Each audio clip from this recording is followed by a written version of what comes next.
Welcome back to The Business of Show Business with me, Jamie Boddy, and today I'm joined by the lovely Dawn Farrow. So Dawn is a freelance marketing and sales consultant. She's the founder of On Sale Live, and she's also helped sell over 36 million tickets across theatre, immersive experience, and live entertainment. So today we're cracking on all things arts marketing, working out why some shows sell more than others, and then all things the business of show business. Dawn, how are you? I'm extremely well, thank you. Yeah, I'm not shy to say it, I'm a big fan. On LinkedIn, everything you post, I'm like, comment, it's thought-provoking. So I'm so glad I managed to get you here, and I've locked the door, you can't leave. I won't. So you have been given a cracking title, and you've been called the accidental architect of a live experience revolution by Exhibition News. So again, put that on your LinkedIn, great title. What was accidental about your journey into this sphere? So did you start off on stage, backstage? What was your springboard into this world of entertainment? Yes, what a great starter question. The answer is I was a dancer. I have wanted to be a dancer since the age of 4, and I grew up near Grimsby up north, and so dancing was just an incredible thing to be able to do locally. I did all the dance competitions. I fell in love with musical theatre. It was just amazing. And then I wanted to come to London, and I have an amazing family who are hugely supportive of that, but had no reference point for being in London, and were probably a bit nervous for me. The compromise was that I could absolutely come to London to train as a dancer, but would I please also do a degree in something? And so I studied business, and I made my way through. I never actually, once I'd finished my professional dance training and my business degree, I never actually became a dancer. Like there were moments, I think I was even meant to do the place prize, the choreography competition. And I remember having to pull out of that because I had a job. But the accidental part was actually fueled by, I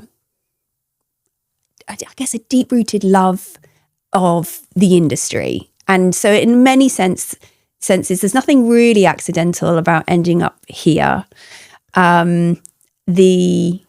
The passion that I had at 4 for theatre is the same passion I now have when I get to sell experiences, which sort of is joyous.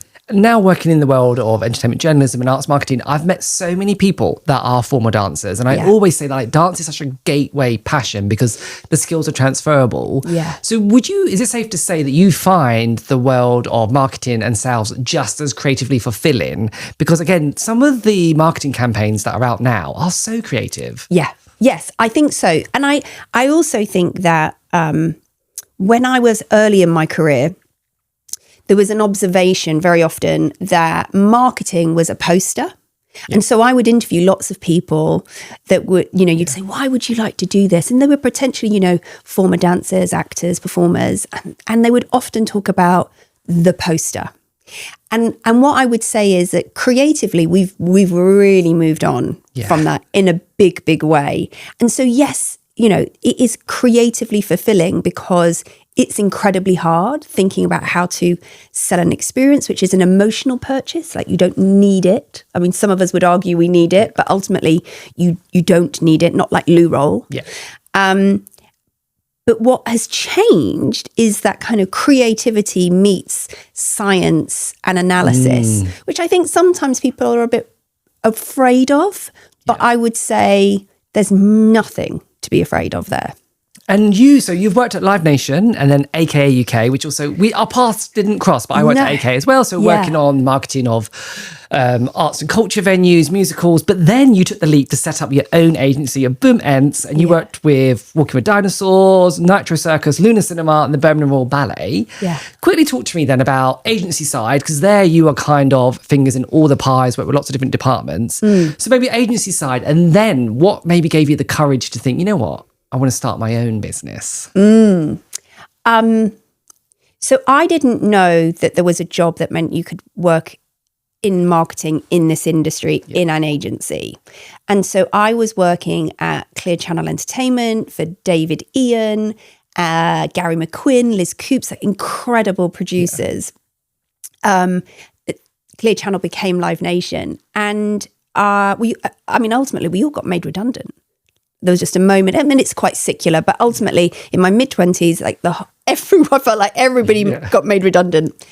And I was lucky. I had some good contacts and some good support and ended up at AKA. And I was, whoa. And it was early days. They just got Billy Elliot like that. I mean, the room was brimming with energy. It was incredible. And it really played into just this love and this energy that I had. And so it was incredibly long hours. I mean, but we made the deepest friendships that, still stand now. And when I decided to set up my own business, it was not an easy decision, but I had for a really long time had a desire to do something on my own, to see if I could do it on my own. Yeah. And so one day I went into Adam Kenwright's office, who was the founder of AKA. And as I was talking to him like we are, I saw on a shelf, there was a postcard and it said, "What would you do if you knew you couldn't fail?" And I just remember, and I was paying attention, obviously. And I just thought, I've got to do it. I've got to do it. And so I set up my own agency. So it's still the same energy, but I would say about 10 times more anxiety. And I thought I was working long hours, but oh no, there were more hours. Yeah. So, It's funny because you see that post when they say, like, if you do something you love, you never work a day in your life. And we're like, people that do it like, you work like 72, 80-hour week, but you do something you love because your mind can't switch off. So it's funny, isn't it? How like whether you are an agency owner, an account manager, an exec, whatever it is, I think it's in the arts, it kind of bleeds into like every aspect of yourself, doesn't it? Yes. And I think that is both tremendously beneficial to the industry and to people like us, but it's also quite dangerous as well, which I think we'll come on to. But I think how we look after ourselves when we are so passionate about this industry is really important, because I certainly wasn't trained to look after myself. And, we're sort of part of a new wave that is saying, how do we support one another better? Yes, it's definitely a talking point a lot more now, I think it is. It's like almost lifting up the rose-tinted glasses. Whether you are on stage talent, backstage, marketing, whatever it is, we glamorize the hustle so much. And I've said this all the time, but it's the idea of when you have to be seen to always be working, but you have to be free at the same time. And you're like, I can't do both. What do I do? Such a good point. And so you as an agency owner, how was that then, having to manage people? Because it was like a multi-million-pound agency. So it wasn't like small change. You're having to deal with a lot of people, not only the external stakeholders, companies, but also being a manager. That's quite a shift that in the arts, there's not always the infrastructure, is there, to train someone up to be a manager? Yeah. And to be really honest, there will be people that listen to this and say Dawn was the worst manager. I mean, like, I really had zero training in how to support staff and manage well-being. And partly, my downfall there was that I just thought everybody was as wired as I was. Like, what do you mean you're not still up at 10 o'clock replying to emails? Like, just can't, this is my business, but I have certainly, taken lots of training and spoken to lots of people and got way better. But the reality is I found it really hard. And, that balance between delivering the work for the clients and that balance of the clients ultimately are paying my agency so that we can, deliver marketing strategies and generate ticket sales for them. But whilst also acknowledging that there's only so much any person can do in any sort of given day. Then when was the turning point when you thought, okay, I've done this, I now want to do something else and step away from running your own business? Because again, anyone listening, whether they are actor, singer, dancer or a freelancer and they want to change their workflow, it can be so scary because you're like, what's next? So that must have been magnified, owning this company, managing the staff. But you thought, 2020, obviously maybe it was pandemic led, I don't know, but you kind of thought, enough is enough, I want to try something else. Yes. So the first thing to say is no, it had nothing to do with the pandemic, because actually it all happened literally 10 days before the pandemic. Well, I say it all happened. I didn't have a defining moment where I thought I'm done, but there was essentially a piece of maths I was able to do based on my business that said, this will always be a good business. It made money. I had some incredible staff members.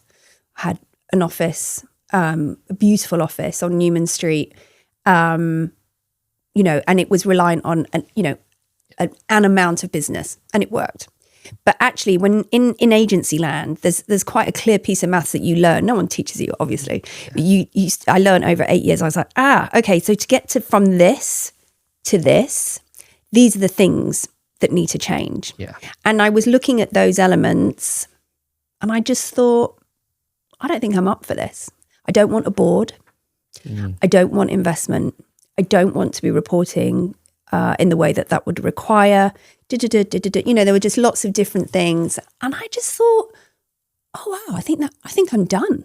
I think that means it's okay. Like, I've done it, and I've done it all on my own, and I didn't take anybody's money, and wow. And I was Dawn from Ents for forever. And even the worry of letting that go was just like, and yet, the worst bit was talking to my team, the absolute worst. Yeah. I was able, because it was pre-pandemic, I was able to get out of a 5-year rental deal to negotiate out of that. And so actually there was no financial downside to saying, oh, it's okay. It's okay to walk away. I was actually able to support my team, and they all got jobs. Right. And I literally handed my keys to my landlord, went on a little holiday to Devon with my family, and pandemic. It's almost like what I'm hearing is you have a sixth sense. So if you make any big decisions, I will copy you because you know what's coming around the corner. It's incredible. It's incredible. I mean, I think in business, you occasionally get a piece of luck thrown at you. And I didn't end Boom in the way that I thought I might. There was no big exit. There were no millions of pounds, right? Yeah. That was quite a naive dream. Yeah. But I got many different gifts. And I think ultimately that the way it ended was extraordinary. It's obviously you now repackage all that knowledge and your connections to work as a consultant. Yeah. But what is there, if this is possible, something that you can tell, whether it's an immersive experience, live entertainment, or show that you think, yes, this is going to generate revenue? Because again, a lot of actors, writers, producers listen to this podcast and they want to take a show to Edinburgh Fringe. They want to go on a small tour. They potentially want to upscale, I should say. Is there anything that you think is a common thread that runs through shows that typically actually make a profit as opposed to just break even? Yeah, what a great question. I guess my first answer is that joyously, neither I nor AI or any of us actually know that equation. Mm-hmm. And it is why we are the most entrepreneurial industry in the entire world. Perhaps maybe bar fashion, right? Where they also get to experiment in the same way creatively. So I don't actually know the answer to that. But what I would say, there are some really important parts of that producing journey that allow me as a marketer to work out whether what you're producing will work. And I think that some of those levers are about the ability to create a good budget. Mm-hmm. Like genuinely not a budget that is like, and I think we'll sell all of the tickets. You won't. Nobody is selling all of the tickets. Maybe Paddington right now. Yeah, right? Exactly. Yeah. But I mean, that's it in the whole of the UK, right? So learning how to do a really shrewd budget, but also a producer's ability to make decisions. Yes. And that is an incredible skill. I guess it also stems from that whole idea you've got staff for your art as well, hasn't it? We do it because we love it, whether again on stage or off stage. And it's actually like, no, like this is a business. Yeah. So as a marketer, what what level of a journey of a show do you like to be brought on, or what level do you think would be the best point to bring on a consultant, whether they are in-house, freelance, whatever it is? When should a marketeer join a production? Yes. So it really depends. I think the first thing is to identify what a marketer does, because I think that there is, again, goes back to the idea of like, well, don't you get someone to do a poster? Well, at some point, maybe we start talking about creative, but actually great marketing is actually about great sales. Great sales is about great ticketing. Great ticketing is about strategy, not just about the price of your tickets, but the platform that you want to sell through. And also, what is the experience in relation to that pricing policy that you're about to create? And all of those factors are thought about alongside location, how long you want to play in that space for, what time of day are you going to play? Is this timed entry, or is it, a traditional 7:30 curtain up and curtain down?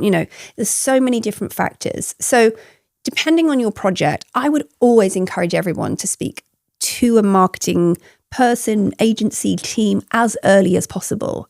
That doesn't mean they start charging you, because I don't know a single marketer that would do that. But for example, I'm currently working with a couple of projects. They're literally pre-seed. So they have some development money, they have the visions, and they are now wanting to use great marketing people to put in their deck to help them secure the 20 million they need to make the project happen. Yeah. I'm going to say something, I might get some heat from this, but as performers, we are in sales to an extent, in the fact of you're selling your skills. Yeah. You're then working with a show to help sell that. That's not what you are. I'm not saying you are a car salesman, but we are in a certain level of sales as a performer. Yeah. So what advice would you maybe give for a freelancer? So again, they could be a creative writer, producer, or a performer. Are there any marketing tips you would give, or sales tips to help them at all? So whether that's their social media, how to network in person, what would you then pick up and drop onto a freelancer for sales? So the first thing is, I absolutely agree with you. We are salespeople, and I would lap that up, because I genuinely think that performers are incredible at selling themselves. The soft skills that we have learnt, the ability to walk into a room, even if it's a version of us we're taking into the room, right? That's fine. I would also controversially say, you're not selling 2 or 3 Land Rovers a year, right? We're secondhand car salesmen. You are selling volume, right? So, and that is a different energy again. And again, don't be embarrassed. I think that's incredible, right? And so I think it's a mindset. Now, people will go, that's not true. I struggle with networking, right? Like I love this. Yeah. I love certain environments. But walking into those big rooms and thinking, where do I start?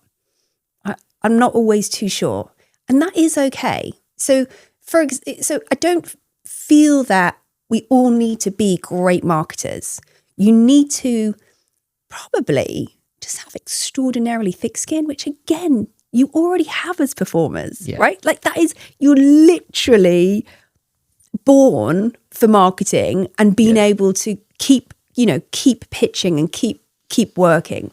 And so when it comes to the practical side of marketing, of selling tickets, that thick skin, that we tried this, it didn't work, okay, we're going to do, it's working, do more of it. There isn't a magic wand for building brands and selling live experiences, but there is an incredible toolbox that is available to me, to you, to anybody. Like, it's a level playing field, which is kind of fascinating, I think. And would you say then, as a consultant, someone who's maybe got a bit more of a bird's eye view now with your history in the industry, would it be more valuable to a company if an actor, singer, dancer comes in with a strong personal brand? That doesn't necessarily, as you said, they don't need to be a top-end C-suite marketer, but what that does mean is that they know what they're offering, they can work well with other people's, they know what skills to put forward. Would that make them more employable or easier to work with, in your opinion? In my opinion, 100%. So when you get to the point of interview, I still believe it's about energy match. Yeah. I still believe, and I do know lots of people struggle with the process of, getting the application scene and that sort of thing. So I do think about how to write your best your best application. Be careful about the use of AI. What we're seeing is some incredible work come out of AI now. So we've slightly got rid of the ChatGPT slop. We're now into every CV and covering letter is so incredible that we know you didn't write it. Yes. So again, it then will come back to energy. Like what am I getting? And with energy, just be mindful that it's like the difference between turning up for an audition and almost going in costume with hair and makeup and you're already the character.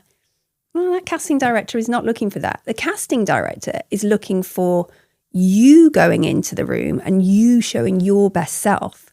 Yeah.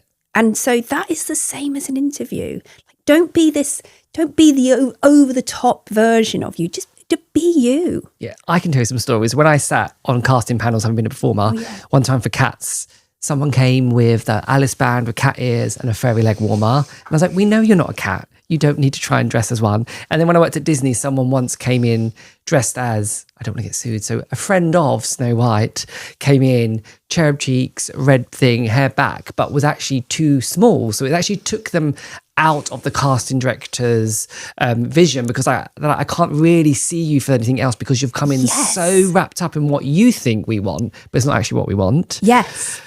Experience economy, that's a buzzword. But again, everything is an experience now. And more and more when you see shows, they are doing experiential marketing, collaborations. Yeah. You are selling the feeling. So what exactly is experience marketing and why should brands, shows, whatnot get on board with it? Yeah, great question. So I talk about myself as being a non-technical marketer working across the experience economy. And when I talk about the experience economy, what I mean is we are vying for attention across theatre, attractions, museums, galleries, consumer events, immersive, music festivals. I mean, the list is endless. Even experiential travel is in there. And the reality is that consumers, we know that the data tells us consumers are not going, should we go to a theme park or a museum? Like, consumers are saying, what should we do? What should we do? Let's do something. Like, let's have an experience. And there are, of course, times when it's very much about going to the West End as a brand. Absolutely. Generally speaking, we're talking about attention. Like, where do I want to spend my money? Where do I want to give my attention to? And so for me, great marketing in the experience economy is about cross-sector knowledge, cross-sector sharing, and really thinking about how do I get your attention to want to do this thing with me? And that is where experience marketing comes in. This idea that, back to the point, you don't need what I'm selling.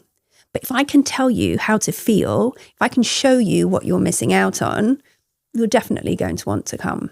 And I think it's that whole idea now that attention and concentration are two of the biggest currencies, aren't they? Yes. So it's actually like, I was actually just before this lecturing some students and we're talking about an Edinburgh Fringe show and the idea of like, there's so many shows. What is the hook? What is that? And I said, actually, TikTok as a platform, it's chaos at times, but you have to be good at generating a hook on that platform now. So I said to a lot of the students, I was like, you're probably actually good at least identifying a hook, even if you don't know how to create one in the marketing capacity yet. But that idea of that catching attention is so important. And that kind of goes back to as a performer as well. How are you capturing that agent or that producer or casting director's attention? Yes. Yeah. And there's two parts to that, because I think that when I was a bit younger, a lot of the sort of standout hooks were about shock. So I kid you not, like, like everyone's naked on stage. Like, nobody needs to see that now. I mean, I don't know. I don't particularly, I'm not going to buy a ticket for that. No. Or there was a club night and it was full of cabaret acts, and there was one particular performer, and they, I'm sorry about this, but anyway, it was art, but anyway, then they would almost make it look like they had been for a poo. And then they would throw it in the audience. People were like, this is crazy, it's art, and it's like, so that's that shocking element. And I think we're done with that. I really do, because I think we've pushed it, and we've pushed it. The standout things, I saw this great article the other day, and this, of course, is in America, and it was all tech. But essentially lots of tech startups out there in Silicon Valley. And the guy who started sending his CV out, I think it was his CV or it was his business pitch. Anyway, essentially on a cake.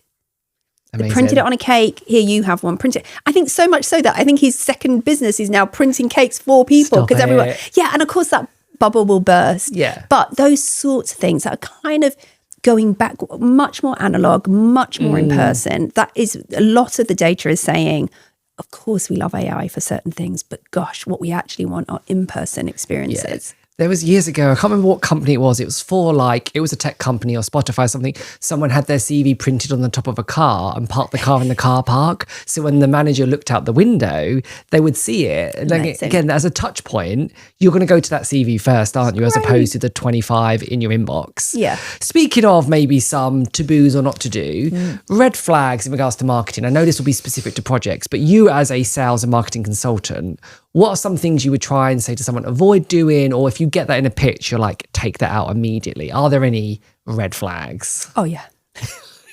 Are there? Okay. Biggest red flag. This event is for everyone. No, it's not. It literally, that's impossible. And even if you believe that to be true, who is it for first? So just double down on that, because nobody has a budget like Coca-Cola. Coca-Cola for everyone. Sure, knock yourself out. But unless you have that budget, no. Like you're not. Don't be for everyone. And that's quite interesting because actually we talk about on Instagram, it talks a lot about niching down on social media generally. It's okay to niche down. It's okay that if you've only got 100 bums to get, in a night, it's okay to niche down. It really is. So I would say that is my biggest red flag. I would also say a red flag is the inability to be open to suggestion.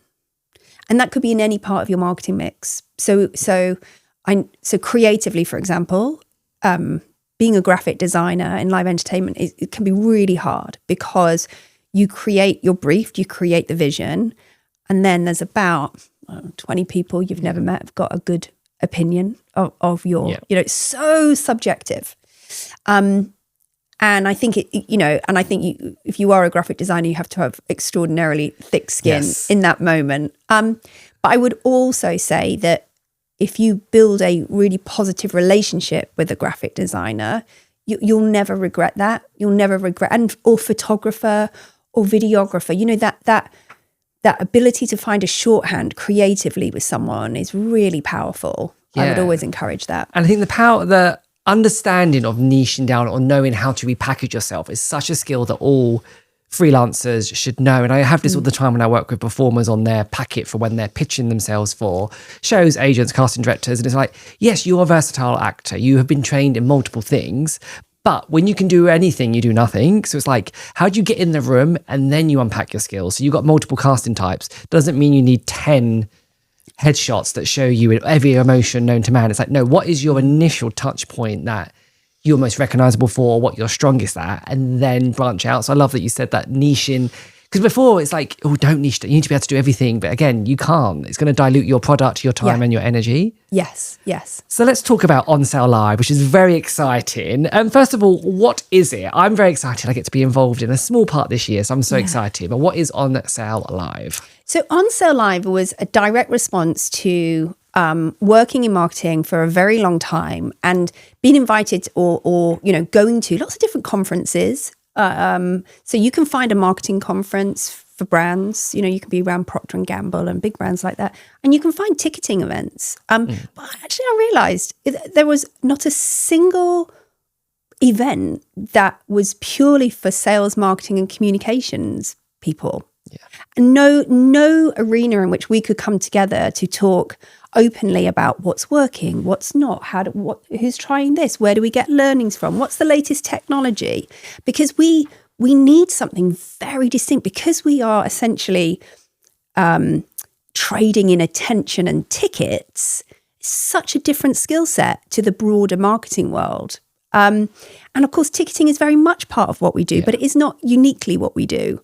The other uniqueness about On Sale Live is my passion for the experience economy. And so the room is cross-sector. So, 1 minute you'll be listening to the team from Sonia Friedman talking about Paddington. And I think that's around fandom. And then the next panel, on the main stage at least, we've got this incredible company called Blast who run esports leagues globally, talking about the rise of interactive experiences. And then you'll have Crystal Mays talking about, the growth of the fashion and the change in how we engage with live experiences. And so that's the event. We have a main stage, an expert zone where people are going to be able to learn about the latest AI search or the latest rules around ticketing, for example. We've got incredible case study from Mamma Mia the Party. And then we also, and this goes back to one of our earlier points, we have a whole space dedicated to personal development. And so we have a day of workshops that are about developing your leadership skills. Where was that when I needed it? Or we've got free one-to-one coaching that if people want to really double down on their personal needs. We've got a whole session that our partners, De Winters, are running around how to use your skills to move your career forward and what that might look like in an AI-driven world. And so all of those things come together. It's all wrapped in community. We have this amazing WhatsApp community of marketers. And the day, there will be tea, there will be coffee, there will be exhibitor stands, and we will share learning, which is going to be exciting. I feel like the Paddington team will be like 2 words: Olivier Awards. That's how you market a show. And I will say, and does that sell tickets? Yes, they need that. So you spoke a lot about AI, which I think is such a talking point in the arts because as journalistically, I've covered it quite a lot in the arts because I think it comes from a point of fear and it will take all of our jobs. So yes, that is definitely a vibe. There's something happening there. That conversation anyway. But obviously, but actors are being smart now. Agents are. They're having it in their contracts of like clauses like you can't reuse my voiceover for this and that, which is great. But AI is also in the other side of the world of non-necessary arts. It's helping so much. It's creating systems. It's giving back time.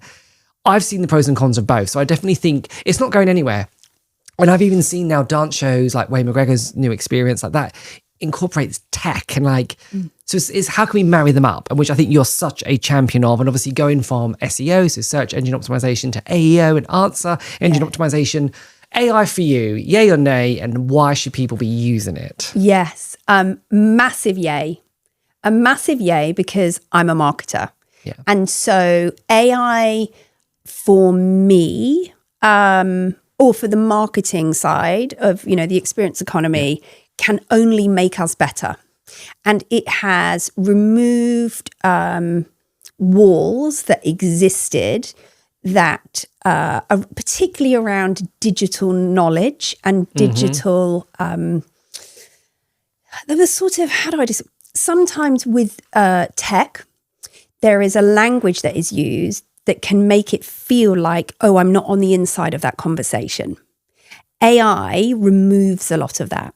And so that opportunity to have a play and see what works is extraordinary.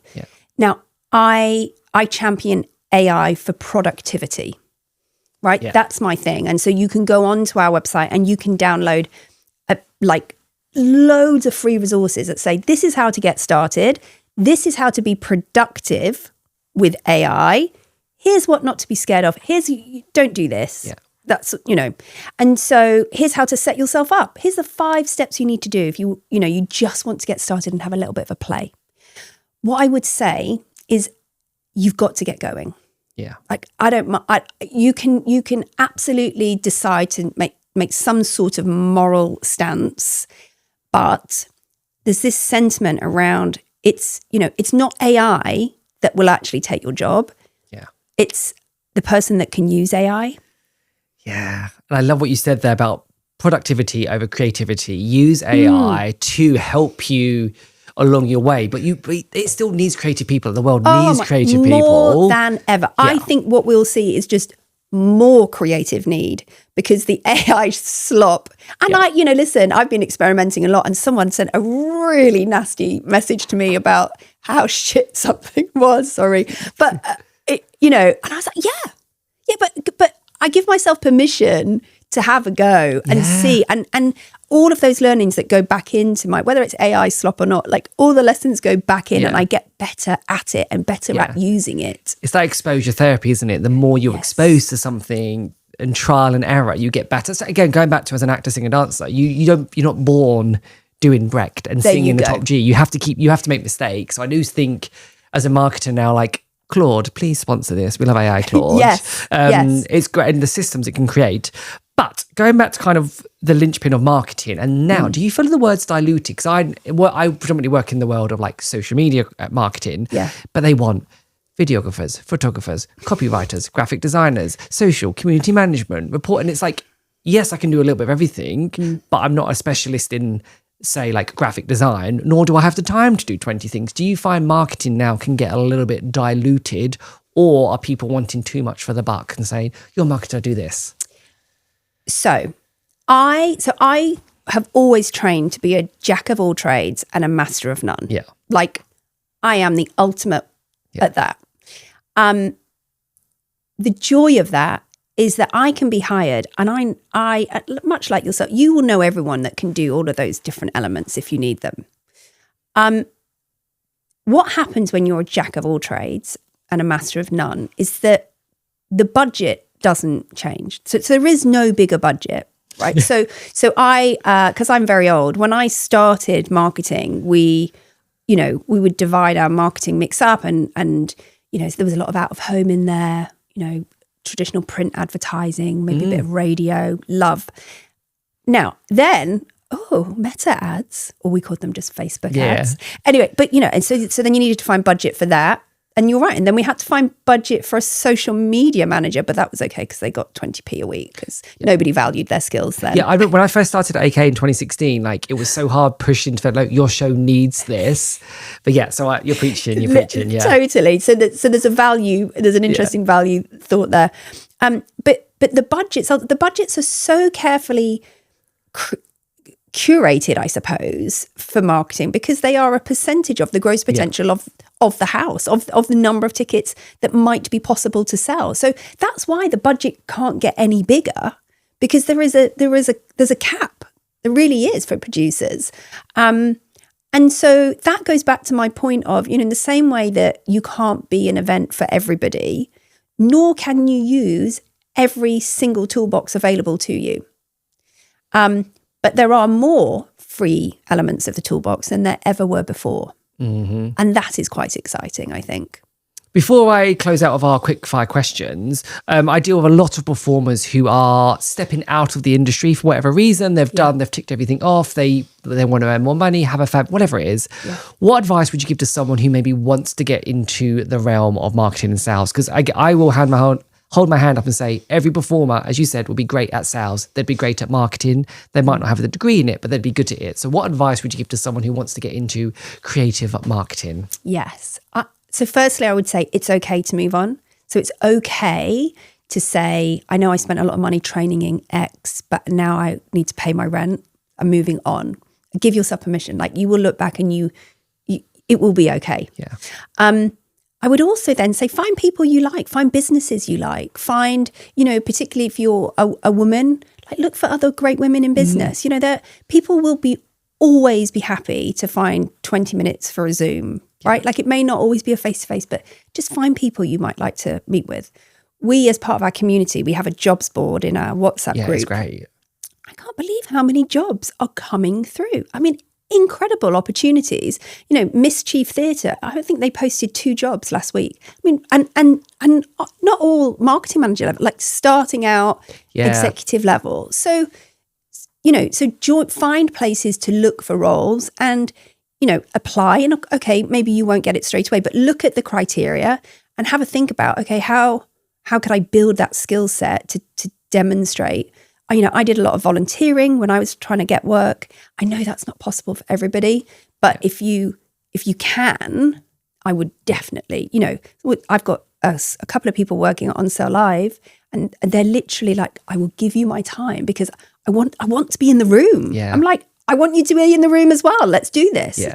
One of my favourite things is working with an actor or singer dancer and looking at their CV and being like, right, you were vocal or dance captain. Let's literally quickly look at how that works in a non-performative job. It's that stakeholder management. It's the empathy, time management. You do well under pressure. And we unpick all these skills and they're like, oh, and I'm like, yes, there's so much value.